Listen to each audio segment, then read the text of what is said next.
안녕하세요. 저는 57세 경기도에 살고 있는 평범한 주부입니다. 살다 살다 세상에 이런 시누이들이 있을까요? 늘 사사건건 간섭에 험담은 기본이고 전 시누이들의 항상 씹히는 대화거리였나 봅니다. 지금 시누이들을 생각하면 아직도 피가 거꾸로 솟습니다. 하지만 처음에는 이런 줄도 모르고 시댁 때 가족과 가족이 된다는 마음에 너무나 좋았습니다. 외롭게 남매로 자랐던 저는 언니들이 생기는 것 같아 설렜는데 제 마음과 달리 그들의 마음은 달라도 너무나도 달랐습니다. 시댁 가족 구성원은 홀어머니와 7명의 시누이랑 그리고 남편이었습니다. 사실 예전에는 대를 이어야 한다는 것 때문에 아들 낳으려고 딸들을 계속 낳다가 마지막으로 아들을 낳는 경우가 많았다고 들었는데 딱 저희 시댁이 그런 집이었죠. 아버지께서는 술을 워낙 좋아하셨는데 안타깝게도 술 때문에 간암으로 남편이 어렸을 때 돌아가시고 어머니께서 어린 자식들을 혼자서 키우셨다고 하네요. 그래서 어머니가 자식들을 위해 아버님의 몫까지 일을 해야 해서 너무 어렸던 남편을 보살피는 일은 누나들의 몫이었다고 해요. 누나들이 남편을 번갈아 가면서 애지중지 키우셨다고 들었는데 그건 그거고 거기까지 였어야만 했습니다. 이제부터 신우들과의 사건을 얘기해 보겠습니다. 결혼 전에는 저를 그렇게 예쁘다고 하시더니 결혼하고 나니까 하루아침에 돌변을 하시더군요. 이유도 없이 시누이들은 저를 싫어하더라고요. 무슨 오해가 있겠지 하고 마음을 다해서 잘하면 그렇지 않겠지 하는 마음에 정말 많이 노력하면서 예쁨 받으려고 최선을 다했습니다. 그런데 시누이들은 변함도 없이 남편과 살면 살수록 도를 넘더군요. 특히 큰 시누이가 정말 어처구니 없이 도를 넘는 행동을 하니까 저도 인간인지라 큰 시누가 점점 미워지더군요. 결혼 전에 친구가 시누 많아서 힘들 거라고 했는데 그 말을 피부로 느끼면서 지내고 있었어요. 친구는 저에게 결혼 한 번 더 생각해 봐야 되는 거 아니야? 우리 시누들은 그런 사람들과 달라. 네가 살아보지 않고 어떻게 장담을 하나. 다들 힘들다고 하던데. 지금도 많이 예뻐해 주시는데 설마 결혼했다고 미워하겠어? 힘들 때 바보같이 징징 울지 말고. 농담인지 아닌지 진지하게 말했던 친구의 말이 이제는 왜 그렇게 말을 했는지 겪어보니까 절실히 느끼고 알겠더라고요. 시누이들이 저보다 더 나이가 많고 한 명만 저보다 어려서 큰 문제가 될 거라고 생각 안 했습니다. 그때 제가 어려서일까요? 가식적으로 따뜻하게 대해줬던 시누이들을 언니들이다 생각하고 살갑게 다가가려고 무진장 애를 썼습니다. 저는 저희 집에서 첫째다 보니 언니 있는 집이 늘 부러웠거든요. 언니들이 여러 명 생기는 것 같아 흥분도 되고 너무 좋았는데 순진하게도 정말 저만 그랬나 봅니다. 언젠가부터는 늘 시댁 가족들의 지적 대상이 되었습니다. 남편 역시 저를 얕잡아 보는 시댁 식구들이 있는 곳에서 감싸지는 못할 망정 오히려 저를 지적하면서 흉을 보기 시작하더군요. 막상 얘기를 시작했지만 어디서부터 시작해서 얘기를 해야 할지 너무 많은 사건들이 있다 보니 화부터 치밀어 오릅니다. 그 긴 세월들 어떻게 살았는지 60을 바라보는 지금은 시누들을 안 보며 지내고 있습니다.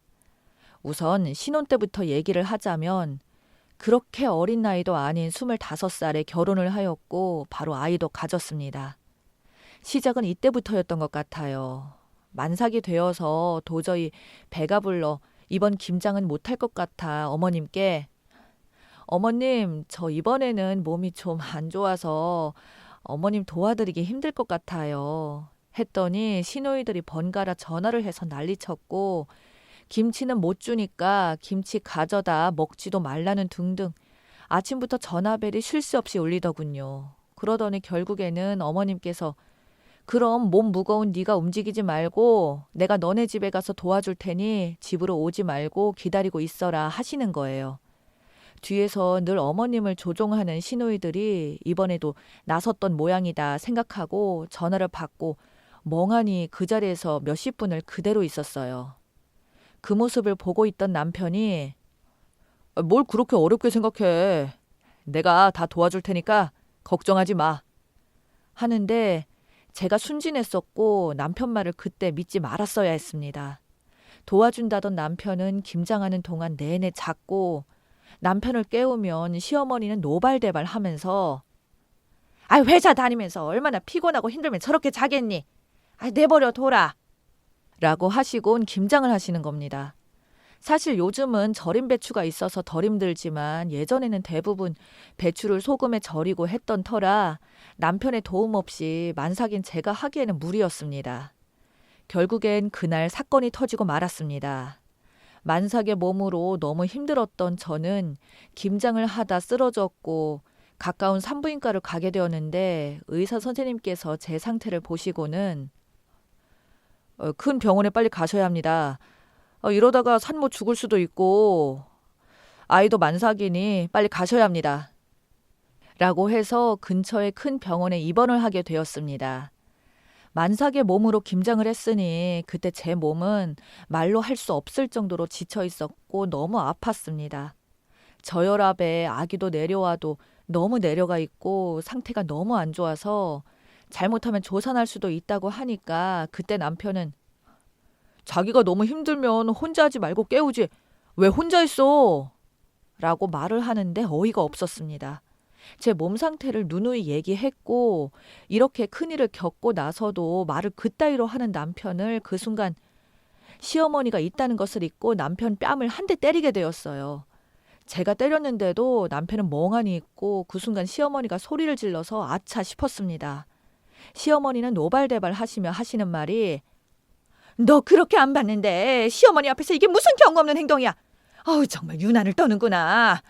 우리 옛날에 배불러서도 김장을 했고 아무렇지도 않았는데 진짜 임신이라는 게 뭔지 하시면서 꾸짖는데 정말 눈물만 계속 나더군요.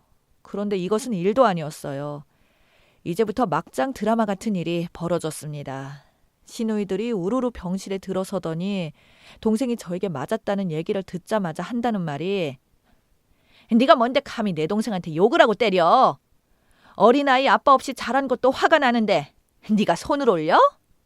병실에서 난리가 벌어졌습니다. 안 그래도 몸 상태가 안 좋은데 이런 말을 듣고 스트레스를 받아서인지 몸 상태가 더 안 좋아져서 제왕절개 수술을 하게 되었습니다. 다행히 바로 응급처치가 이루어져서 아이는 건강하게 태어나고 저 또한 괜찮았습니다. 시누이들은 놀라는지 제 앞에 보이지 않더군요. 다행히 무사히 태어나고 친정에서 조리를 하게 되었습니다. 이런 큰일을 겪고 나니까 이간질하는 시어머니를 가만히 두고만 보고 있을 수가 없겠더라고요. 시어머니는 무슨 일이 있으면 더 부풀려서 시누이들에게 다 고자질을 하는 분이세요. 그러다 보니 시누이들이 돌아가면서 전화를 하는 겁니다. 한 번도 아니고 자꾸 반복되는 것은 제가 바꾸어야 할 것 같아서 독하게 맘먹고 시어머니보다 더 시어머니 같은 큰 시누이에게 말했어요. 그동안 있었던 오해와 사건들을 기죽지 않고 다 얘기했더니 그래? 그랬었어? 난 엄마 말만 듣고 그런 줄 알았네. 하시는 거예요. 저는 모든 것이 잘 마무리되고 좋아지는 줄 알았습니다. 큰 시누이를 믿은 제가 바보였습니다. 큰 시누이는 병원 사건 이후로 더 사사건건 참견하는 것 때문에 스트레스가 장난이 아니었죠. 저희가 이사를 해서 가구를 다 새 걸로 샀는데 그것도 오셔서 트집을 잡으시는 겁니다. 한다는 말이 왜 멀쩡한 가구를 두고 새로 샀어? 돈이 그렇게 많아? 라고 하더군요. 이게 집들이 와서 할 말입니까? 병원 사건도 있고 해서 껄끄러워서 저는 큰 시누이를 자주 보고 싶지 않은데 시도 때도 없이 저희 집에 오는 거예요. 아들 장가 보낸 엄마처럼 안 보면 보고 싶어서 안 된다나 뭐라나. 더 황당하고 어처구니 없는 건 남동생이 보고 싶어서 이사를 할 정도면 말 다 한 거 아닌가 싶네요. 시누이와 그전에도 너무 가까운 것 같아 멀리 가고 싶어서 말도 안 하고 이사를 했습니다. 그런데 한 달이 지나 시누이가 이사를 근처도 아닌 같은 아파트로 이사를 온 겁니다. 그때부터 시누이의 시집살이가 시작되었어요. 시누이는 시도 때도 없이 급한 일이 있다면서 올케, 내가 오늘 모임이 있어서 애 아빠랑 애들 보낼게. 이렇게 전화가 오는 겁니다. 저도 애 챙기랴 제 일도 제대로 못하고 사는데 시누이 가족까지 챙기다 보니까 신랑과 싸움이 더 잦아졌어요. 남편한테 누나 보고 이래라 저래라 하지 말라고 돌려서 말해주면 안 되겠냐고 하니 남편은 네가 좋은 옳게 해주면 안 되겠어? 내가 어릴 때 누나가 얼마나 아끼고 사랑해주면서 자신을 희생하면서 살았는데 어이, 상처 주는 말 못해. 내가 어떻게 하냐? 하는데 어처구니가 없더군요. 그래서 신랑에게 그럼 누나 가정 챙기는 거 자기가 하던가. 왜 자꾸 내가 챙기게 하고 자기네 나가는데. 너무한 거 아니야? 결국 그날도 시누이의 일로 둘이서 싸우고 살림을 부수고 난리가 났어요. 늘 우리만 힘들었던 것 같아요.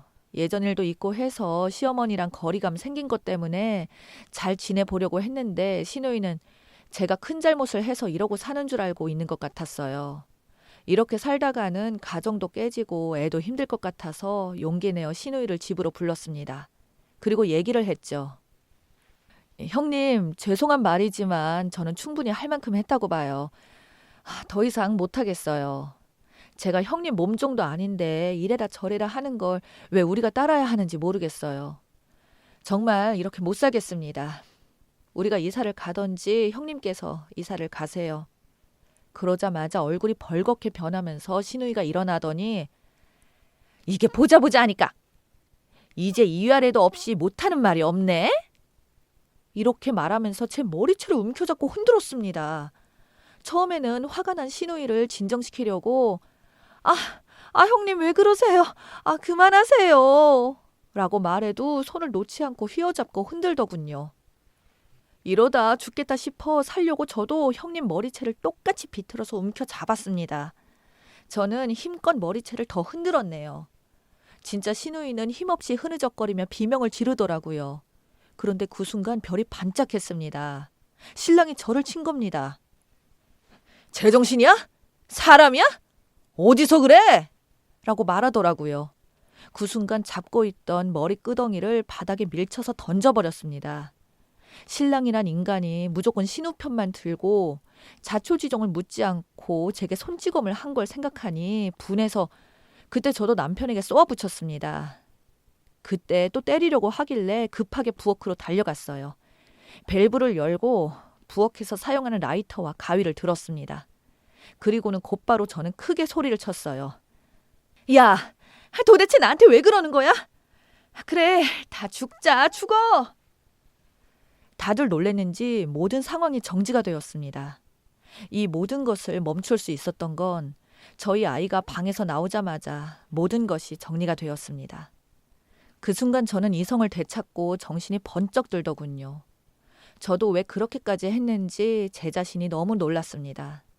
다들 내 눈치만 보다가 시누이가 더 건드렸다가는 진짜 큰일 날 수 있겠다 생각했는지 도망치듯이 저희 집에서 나가서 공동가스 밸브를 잠그면서 저는 그때 이혼을 해야겠다고 생각했어요. 그래서 신랑에게 분하고 원통해서 소리치며 말했어요. 당신 아내는 안중에도 없고 시누이만 생각하는 사람이야? 어리석다. 이혼이야. 하면서 소리를 질렀어요. 신랑도 놀랬는지 그때 눈물을 흘리면서 내가 생각이 짧았다고 하면서 다시는 이런 일 없을 거라고 미안하다고 하더라고요. 남편이 이렇게 빌고 저도 엄마인지라 방에서 나온 아이를 생각하니 이혼을 다시 생각하게 되었습니다. 그러면서 남편에게 조건을 붙였습니다. 2번 다시 나에게 손찌검을 하거나 시누이 편만 들면 뒤도 돌아보지 않고 바로 이혼할 거라고 했습니다. 이후에 여러 가지 사건들이 있었는데 이 이야기까지 말하면 너무 길어질 것 같네요. 아무튼 남편에게 얘기를 들었는데 저에게 몹쓸 짓을 했던 시누이가 이사를 갔다는 겁니다. 안 좋은 사건이 있었지만 어찌나 속이 시원하던지 체기가 내려가는 기분이었어요. 그 이후로 저를 무시하던 못된 시누이들을 안 보고 삽니다. 가족 행사가 있어도 저는 안 가고 남편만 참가하다 보니까 등 돌리고 산 지 벌써 20년이 조금 넘어가네요. 지금도 시누이들은 제 얘기로 하루를 시작하지 않을까 싶네요. 자기들한테 잘해도 그렇게 욕하며 살았는데 지금은 안 봐도 뻔하지 않을까 싶어요. 그러든가 말든가 안 보고 사니까 세상 편하고 너무 행복했던 것 같습니다. 형님과 저희의 큰 사건 이후 시어머니는 얼마 되지 않아 갑자기 돌아가셨어요. 그것 또한 제 탓이라고 말하고 다닌다는데 시누이들 정말 답이 없네요. 뭐 어쩌겠어요. 자기들 입으로 말하고 다니겠다는 분들을 어떻게 말리겠어요. 근데 만약 어머님이 살아계셨다면 사실 어쩔 수 없이 보고 살지 않았을까 싶은 생각이 들긴 했는데 어찌 보면 더한 꼴 안 보고 돌아가신 게 다행이기도 해요. 지금도 그때 사건을 알고 있어서 우리 아들도 고모라고 하면 정말 싫어합니다. 아빠 앞이라 말은 안 하지만 어릴 적 그 일이 아직도 생각이 나고 트라우마로 남았는지 애도 저에게 엄마 탓 아니야 라고 힘을 주네요. 이 말이 어떠한 위로보다 몇 천 배로 위로가 됩니다. 이렇게 제 글이 길어졌고 그때 일을 생각하니 아직도 화가 치밀어 오릅니다. 끝까지 긴 제 사연을 읽어주신 분들 정말 감사하고 늘 행복하세요.